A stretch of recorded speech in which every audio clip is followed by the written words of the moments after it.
Assalamualaikum warahmatullahi wabarakatuh. Perkenalkan, nama saya Yelman Sampo. Saya mahasiswa Universitas Negeri Marosuposo, Fakultas Pertanian, Prodi Agroteknologi. Pertama-tama saya mengucapkan banyak terima kasih kepada Bapak Dr. Andri Amaliel Managanta, SP MSI, selaku dosen pengampu mata kuliah Kementerian Pertanian. Pada video kali ini saya akan menjelaskan mengenai tugas yang sudah diberikan tentang kelembagaan pertanian dengan soal seperti yang tertera pada video ini. Dari semua soal yang sudah diberikan, saya akan memberikan jawaban dan penjelasan dari jurnal yang ditulis oleh Afrizal Malik tahun 2023 tentang kelembagaan dan kemandirian petani dalam pembangunan pertanian. Untuk itu mari kita simak dan kita dengarkan. Untuk soal bagian 1 tentang kelembagaan pertanian dan perbandingan keadaan di tingkat petani. Menurut Kamus Besar Bahasa Indonesia tahun 1997, kelembagaan didefinisikan sebagai suatu sistem, badan sosial atau organisasi yang melakukan suatu usaha untuk mencapai tujuan tertentu. Kelembagaan adalah keseluruhan pola-pola ideal, organisasi, dan aktivitas yang berpusat di sekeliling kebutuhan dasar seperti kehidupan keluarga, negara, agama, dan mendapatkan makanan, pakaian, dan kenikmatan serta tempat perlindungan. Menurut Indra Ningsi 2011, suatu lembaga dibentuk selalu bertujuan untuk memenuhi berbagai kebutuhan manusia sehingga lembaga mempunyai fungsi. Selain itu, lembaga merupakan konsep yang terpadu dengan struktur.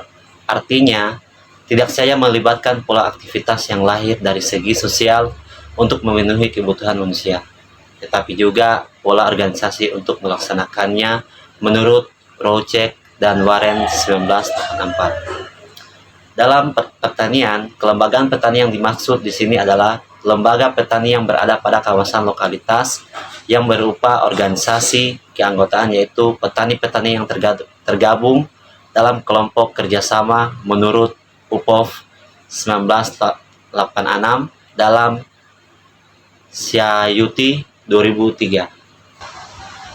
Dalam pengembangan kelembagaan bagi masyarakat petani dianggap penting karena beberapa alasan. Yang pertama, dipecahkan oleh suatu lembaga petani.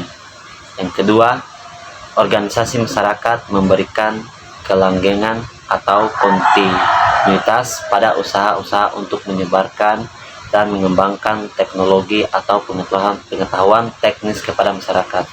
Dan yang ketiga, untuk menyiapkan masyarakat agar mampu bersaing dalam struktur ekonomi yang terbuka menurut Bourne tahun 1991.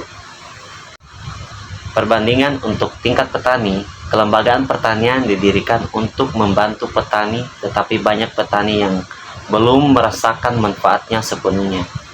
Ada perbedaan antara tujuan kelembagaan dan keadaan lapangan yang sebenarnya, seperti akses terbatas dan kurangnya penyuluhan yang merata. Untuk soal nomor 2 tentang apa peran dan manfaat kelembagaan pertanian dan bagaimana hubungannya dengan kesejahteraan petani. Kelembagaan pertanian dibentuk pada dasarnya mempunyai beberapa peran, yaitu pertama, tugas dalam organisasi atau interorganisasional teks untuk memediasi masyarakat dan negara. Yang kedua, tugas sumber daya mencakup mobilisasi sumber daya lokal atau tenaga kerja, modal, material, informasi, dan pengelolaannya dalam pencapaian tujuan masyarakat. Yang ketiga, tugas pelayanan mungkin mencakup permintaan pelayanan yang menggambarkan tujuan pembangunan atau koordinasi permintaan masyarakat lokal. Dan yang keempat atau terakhir, tujuan antar organisasi memerlukan adanya permintaan lokal terhadap birokrasi atau organisasi luar masyarakat terhadap campur tangan oleh agen-agen luar. Menurut Esman dan Upov dalam Garkovic tahun 1989. Untuk manfaat kelembagaan pertanian di tingkat petani, bermanfaat untuk meningkatkan kesejahteraan petani, memperjuangkan kepentingan petani, dan mendukung keberlanjutan pertanian. Namun, apakah itu sudah berhubungan dengan kesejahteraan petani? Meskipun keefektifan kelembagaan pertanian bervariasi, peran dan manfaatnya sudah berhubungan langsung dengan kesejahteraan petani.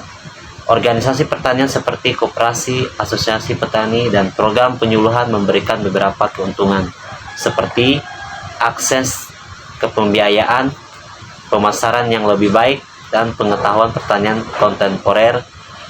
Ini dapat meningkatkan pendapatan, produktivitas, dan keberlanjutan pertanian.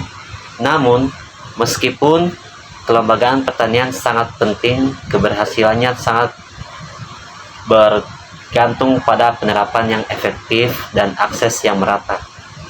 Tantangan yang terkait dengan implementasi kelembagaan ini di banyak tempat masih ada, seperti keterbatasan akses dan kurangnya penyuluhan yang merata, yang dapat mengurangi manfaatnya bagi kesejahteraan petani.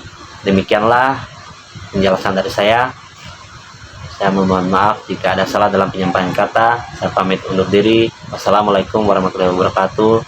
Salam sejahtera buat kita sekalian.